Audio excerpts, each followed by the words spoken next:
Hi, it's Nicole McGuirk with this week's From Start to Finish video brought to you by twopeasinabucket.com. This week's layout features a two-page layout. I've had a bunch of requests for two-page layouts, so I thought we would do one this week. The first thing here is I have pulled some supplies that I think will work nicely together. The base of my layout is going to be white cardstock. Then I've chosen some Imaginis papers from their B-Day Bash line. This green solid or tone on tone, I should say, from KI Memories, a blue from KI Memories. The orange is from KI Memories Groovy collection, and the red is from Doodlebug's Doodlebug collection, rather, I'm sorry. And then I also pulled that red paper with the circles from the Imaginis B-Day Bash collection. Then all my photos are 3.5 by 5, and then I've just pulled some American Crafts stickers that I want to use. I stamped a date on one, some Hero Art stickers that are birthday themed, and then I'll pull a few other things as I go along. So the first thing I'm going to do is I printed all of my photos on 8.5 by 11 sheet of photo paper, and I'm trimming them, leaving a thin white border so they have an instant photo mat. I'm going to trim a couple of strips from the balloon paper and also a strip from the orange paper. I'm going to cut this blue paper in half, so it's 6 by 12 inch strip. 2 of them, since I'm doing a two-page layout.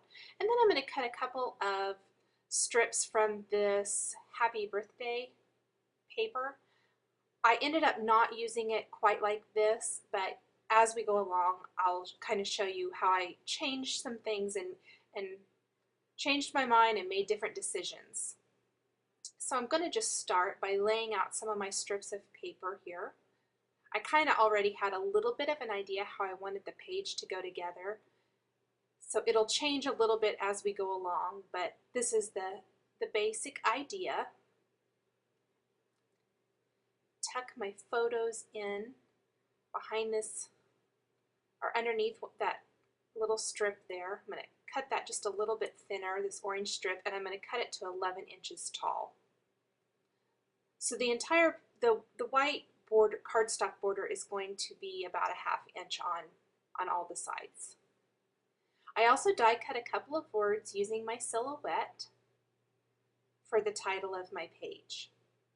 I'm going to start by, I'm going to go ahead rather and adhere some of my paper to the page. I'm using that orange as a guide because it's 11 inches tall, so I already know that it's the right height, and I'll just use it as a guide so that I make sure my spacing is right. So I've adhered to a few things here, and I did punch this border, and I apologize that I didn't get that recorded. I thought I had hit record, but it was on pause. And so I'm just trying to figure out how I best like the border, and I'm going to flip it up so that the scallop goes up. And I like that much better. Kind of change some things as I go along. I'm going to go ahead and adhere that scallop border now. Make sure it's right. Kind of lift it up a little bit. Have something to tuck under it in a minute so it's not quite so flat.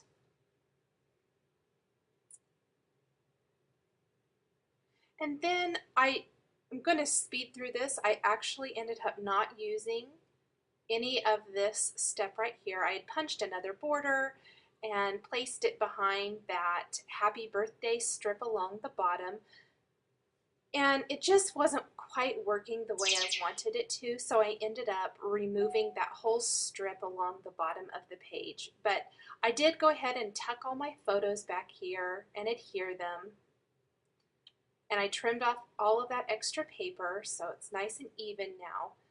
And need to trim just a little bit extra there. Make sure it was all even. And I'm going to use that now as a guide to adhere the paper to the left side of the layout. Everything is almost the same here. trim that up a little bit. Have my lay my orange paper out there to see if I like it, and again trim off any of that excess that overhangs. And you can see the two-page layout is coming together now.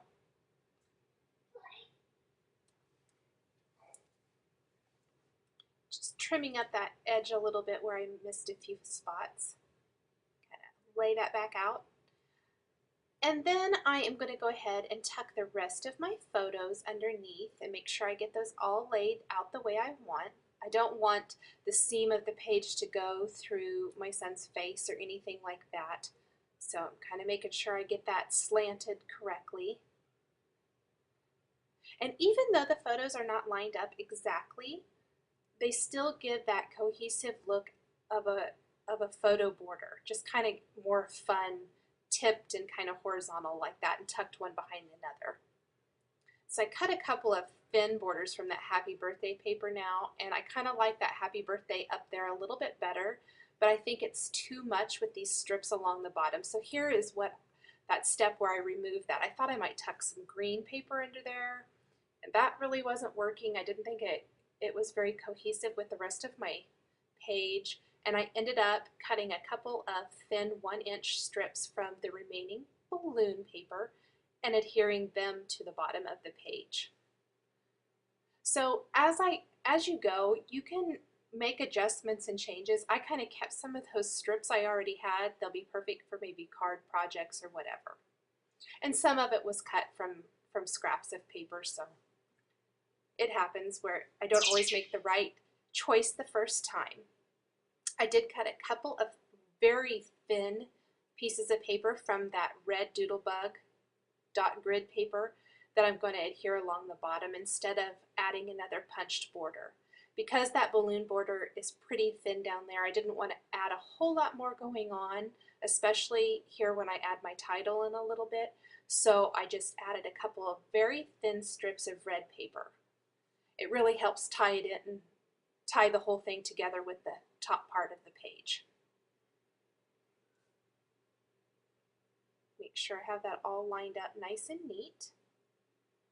Here are those strips. Okay, to cut my page apart now, I like to flip it over to the back and take a ruler or a straight edge and then a craft knife and cut it apart. Now I'm going to take a little bit of mixed tape from American Crafts and I'm going to adhere that to my photos so it kind of looks like they're all taped up along that border. I think these tapes are really fun for adding kind of a creative, not so perfect flair to a page.